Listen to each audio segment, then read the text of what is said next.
দেখছেন পাকিস্তানের লেন্সে বা পাকিস্তানের দৃষ্টিভঙ্গিতে তিনি আসলে দেখছেন, এটি আমাদের মানে জাতি হিসেবে আমাদের জন্য খুবই লজ্জাজনক। তো এই সময় আমরা যদি 71 নিয়ে কথা বলি বা কথা না বলি, তাহলে আমরা মনে হয় যে আমরা আমাদের আসলে আত্মপরিচয়ের জায়গাটা থেকে বঞ্চিত হব আস্তে আস্তে। তো আমার মনে হয় যে আমাদের যে প্যানেলটির নাম অপরাজেয় 71, অদম্য 24, এটি খুবই যুক্তিযুক্ত এবং এটি আসলে গণমানুষের বাংলাদেশের প্রতি যে কমিটমেন্ট সেটিকে ধারণ করে। সেই জায়গা থেকে আমরা আমাদের প্যানেল নিয়ে খুবই আশাবাদী। নির্বাচিত হলে ছাত্রদের জন্য মানে ঢাকা বিশ্ববিদ্যালয়ের ছাত্রদের জন্য যে কি কি করতে চান আসলে মানে বিশ্ববিদ্যালয় নির্বাচিত হলে আমি যে পদে প্রার্থী ঘোষণা করেছি সেটি হচ্ছে মুক্তিযুদ্ধ গণতান্ত্রিক আন্দোলন সম্পাদক। তো এখানে আসলে আমাদের যে কনস্টিটিউশন আছে ডাকসুর, সেখানে প্রথমেই লেখা আছে যে এই পদের মানে ডাকসুর কনস্টিটিউশনের এইম অ্যান্ড অবজেক্টের মধ্যে দ্বিতীয় পৃষ্ঠায় এটি পাওয়া যায়। সেটি হচ্ছে যে ডাকসুর অন্যতম গুরুত্বপূর্ণ উদ্দেশ্য হচ্ছে মুক্তিযুদ্ধের স্পিরিটকে ধারণ করা বা আমাদের যে স্বাধিকার আন্দোলনের যে স্পিরিট স্ট্রাগল সেটিকে আসলে আপহোল্ড করা যে কোনোভাবে। এবং আমার যে পদ সেটির সাথে এই ডাকসুর মূল গঠনতন্ত্রটা খুবই রেলেভেন্ট। হ্যাঁ, তো সেই জায়গা থেকে মুক্তিযুদ্ধ ও গণতান্ত্রিক আন্দোলন সম্পাদকে আমি চেষ্টা করব যে শিক্ষার্থীরা যাতে তাদের আত্মপরিচয়ের বিষয়ে সচেতন হয় এবং যখন আমরা আমাদের এই আত্মপরিচয়ের ভিত্তিটা মুক্তিযুদ্ধ হিসেবে গ্রহণ করতে পারবো তখনই আসলে আমরা সামনের দিকে এগিয়ে যেতে পারবো। সেই জায়গা থেকে আমরা যদি আমাদের শিল্প সাহিত্য সংস্কৃতি এবং গবেষণার প্রসার ঘটাতে পারি, সেই জায়গা থেকে কিন্তু শিক্ষার্থীরা অনেক বেশি অধিকার সচেতন হয়ে উঠবে। এবং আমি মনে করি যে ঢাকা বিশ্ববিদ্যালয়ের মতো ঐতিহাসিক একটি জায়গায় শিক্ষার্থীদের আসলে আত্মসচেতন হওয়া, নিজেদের অধিকার সচেতন হওয়া খুবই গুরুত্বপূর্ণ সম্পূর্ণ জাতির উন্নয়নের জন্য।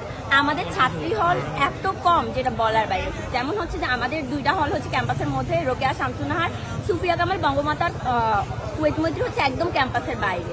যেমন ওখান থেকে যাতায়াতের যেমন অসুবিধা হয়, আবার আরো যেসব অসুবিধা হচ্ছে যে আমাদের ক্যান্টিনে পুষ্টিকর খাবার আমরা পাই না সাশ্রয়ী মূল্যে। তারপরে আমাদের হচ্ছে মেডিকেল টিম নেই পর্যাপ্ত। যখন কোনো ছাত্রী আমরা অসুস্থ হই তখন দেখা যায় যে তাকে নিয়ে খুবই মানে কি বলবো যে তাড়াহুড়া লেগে যায়, এখনো অ্যাম্বুলেন্স আসে না। কদিন আগে লিজাপুর ঘটনাটা আপনারা দেখেছেন যে লিজাপুর কিভাবে।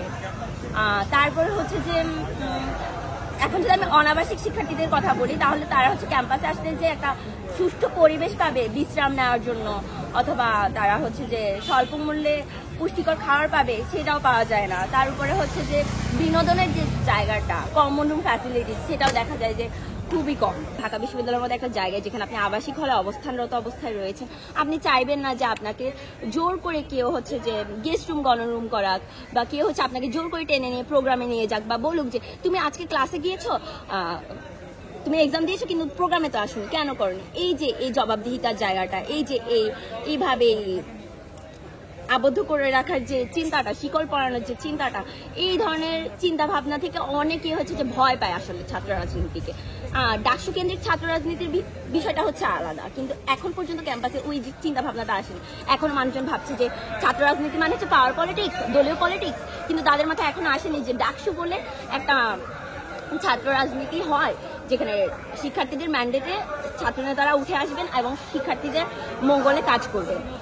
এই জন্য হচ্ছে শিক্ষার্থীদের ওই যে পুরনো ধারার যে চিন্তা ভাবনা ওইটা থেকে এখনো বের করে আনতে পারিনি আমরা এখন হচ্ছে ওই জায়গায় কাজ করে যাচ্ছি যে কিভাবে বোঝানো যায়। কিন্তু দুর্ভাগ্যবশত এখন পর্যন্ত দেখা যাচ্ছে যে আমাদের কিছু কিছু মানে থাকে যে যেমন ধরুন কিছু দল আছে, আমি এখন নাম নিতে চাচ্ছি না, কিন্তু দেখা যায় যে তারা এখনো পাওয়ার প্র্যাকটিস বহাল রেখেছেন ক্যাম্পাসে। তো এই জন্য এই যে একটা ভীতি কাজ করছে প্রথম বর্ষ দ্বিতীয় বর্ষ শিক্ষার্থীদের উপর, তাদের ছাত্র রাজনীতিতে আগ্রহ কমে যাচ্ছে বা রাজনৈতিকভাবে সচেতন হওয়ার চিন্তা ভাবনাটা থেমে যাচ্ছে। তারা একাডেমিক্সে বেশি ফোকাস করছে, কিন্তু যেখানে দেশ ও জাতির স্বার্থে, ক্যাম্পাসের স্বার্থে আমাদের রাজনৈতিকভাবে সচেতন হওয়া জরুরি, তারা সেখান থেকে বেরিয়ে আসছে। আমি রাতের বেলা একটা কাজে বেরোইলাম, তখন দেখা গেল যে একজন আমাকে ইজিলি ধাক্কা মেরে চলে গেল। তো এখানে আমার আসলে আমি কতটুকু নিরাপদ আমার কাছে, বা আমার হলে হচ্ছে যে প্রবলেমগুলো আমি ফেস করি যে হঠাৎ করে অসুস্থ হয়ে গেলাম, তো দেখা যাচ্ছে ম্যামকে, দাদুকে, ওনাদের সবাইকে কল দিতে দিতে আমার অবস্থা এমন অবস্থায় পৌঁছে যাবে যে আমি মারাই যেতে পারি।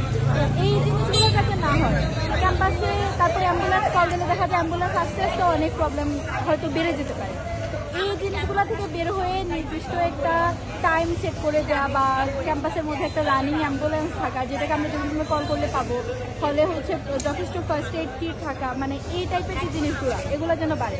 প্লাস হচ্ছে আমাদের হলে মানে ডাবলিং এর থাকাটা অনেক কষ্ট আসলে, আমরা সবাই তো বাড়ি থেকে পড়ালেখার জন্যই আসছি। তো ডাবলিং থাকলে দেখা যায় যে অনেকের একসাথে দুইটা পরীক্ষা, মানে দুইজনের একসাথে পরীক্ষা ব্যাডমিন্টন। এখন আমার ব্যাডমিন্টন টেবিলে বসে পড়বে নাকি আমি করবো? রিডিং রুমে যায় তো হচ্ছে অনেকের জুড়ে পড়ার অভ্যাস, এখন জুড়ে তো দুজনে পড়তে পারবে, তো তখন হচ্ছে দুজনে না, সরি জুড়ে তো সবাই পসিবল হয় না, তো তখন হচ্ছে দুজনেই রুমে পড়া লাগতেছে। তো সেই ক্ষেত্রে সিঙ্গেল হইলে আমি আমার টেবিলে পড়লাম, সে তার টেবিলে পড়লো, কিন্তু ডাবলিংয়ের হলে মানে এই একটা কনফ্লিক্ট থেকেই যায়। বা ঘুমের ক্ষেত্রেও অনেকেই আছে যে ডাবলিংয়ে আসলে অনেক কষ্ট হয়, কারণ আমাদের ব্যাগগুলো অনেক ছোটো। এই জিনিসগুলো আর কি একটু সমাধান করা গেলে আমাদের মনে হয়